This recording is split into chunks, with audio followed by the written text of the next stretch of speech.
कि blank cheque मिल रहा है, मुख्यमंत्री जी की बेटी है, मुख्यमंत्री की बेटी तबाह कर देगी। मजाक मत समझिए, प्रियंका मंजरी होती है वो, उसमें हालत समझते क्या है? मुख्यमंत्री की बेटी, आप कलेक्टर हैं उसी राज्य में। बेटी से आपने कहा कि भाई चाय बना दो, चाय मैं बनाऊंगी, रुको पापा कह रहा है कि चाय बना दो।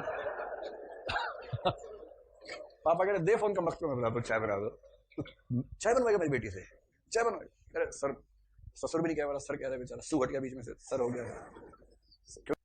लालच या भय में लिया गया कोई भी निर्णय अंततः जिंदगी को चौपट करके ही मानेगा। इसलिए कोई आपको इमोशनली ब्लैकमेल करे, मुझसे शादी कर ले वरना जान दे दूंगा, जहर खा लूंगा, जहर खा लूंगी, फांसी पे टंग जाऊंगी, हाँ मत करना। बोला टंग जा तू भाई, तू टंग ही जा, मामला खत्म हो। लिख के मत देना वरना वो सबूत बन जाएगा।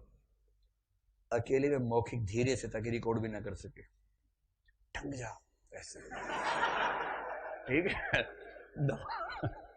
दबाव में मत आइए किसी के। अगर आपने दबाव में फैसला किया तो जिंदगी दोजख हो जाएगी, नरक हो जाएगी।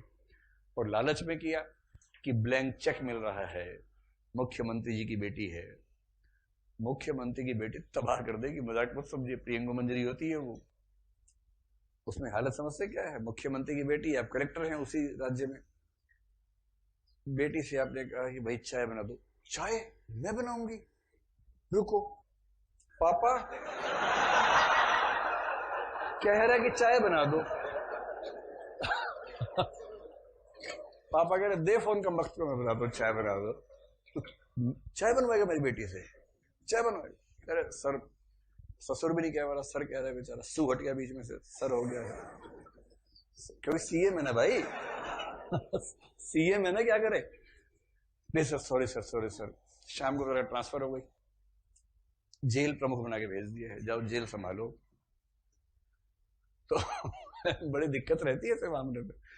तो जब भी लालच के चक्कर में जो आत्महत्याएं हुई ना आईएएस लोगों की, जो रेल के नीचे एक आईएएस आया था, उसकी वजह वही थी। आईएएस बने, गरीब घर से थे, किशोर था मतलब, मेहनत की आईएएस बन गया। शादी के समय ब्लैंक चेक कहीं से आया होगा, शादी कर ली एक उस शहर के सबसे अमीर व्यक्तियों में से एक की बेटी से। गलती उस बेटी की भी नहीं है, गलती इसकी भी नहीं है। वो बेटी इतना पैसा दे के खरीद के आई है उसको कि वो इस तरह से बर्ताव करती है कि खरीदा हुआ आदमी है। और खरीदे हुए आदमी के माँ बाप पर मेरे इतना क्यों जिम्मेदारियां बनेंगी भाई? डील हुई है, इमोशन छोड़ना है।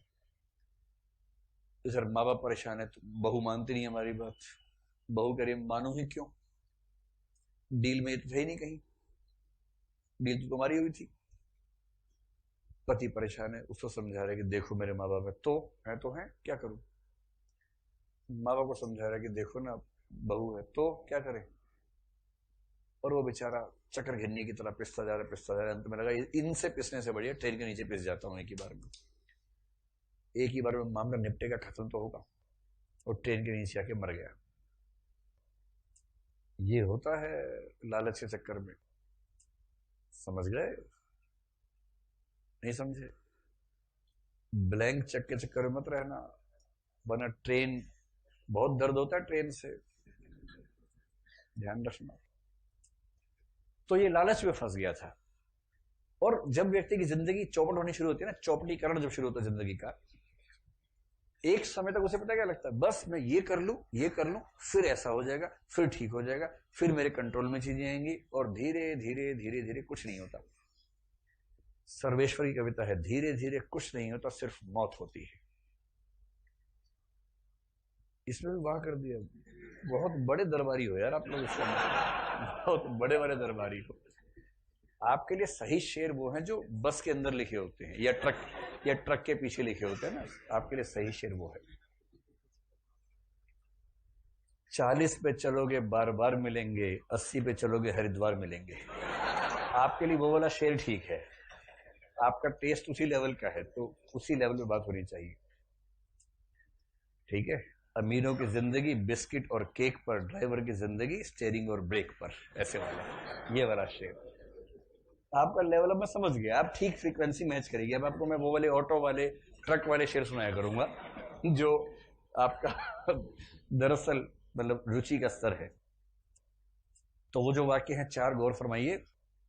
मैं अपने को आश्वासन देता रहा कि आज नहीं तो कल मैं परिस्थितियों पर वश पा लूंगा और समान रूप से दोनों क्षेत्रों में अपने को बांट दूंगा, परंतु मैं स्वयं ही परिस्थितियों के हाथों बनता और चालित होता रहा।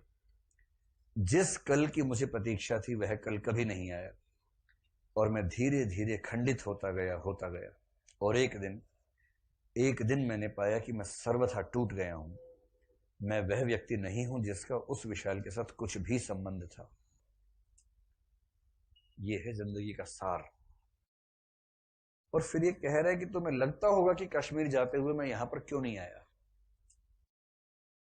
कश्मीर जाते हुए मैं यहां से होकर नहीं जाना चाहता था।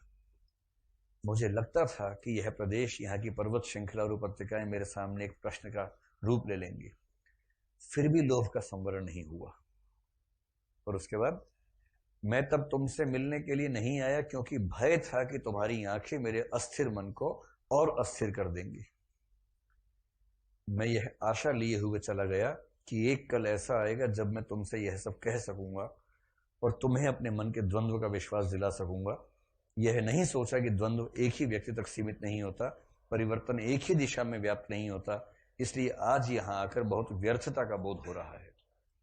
आज यहां के लग रहा है कि यहां भी सब खत्म हो गया, ना वहां कुछ हुआ ना यहां कुछ हुआ, कहीं के ना रहे मतलब।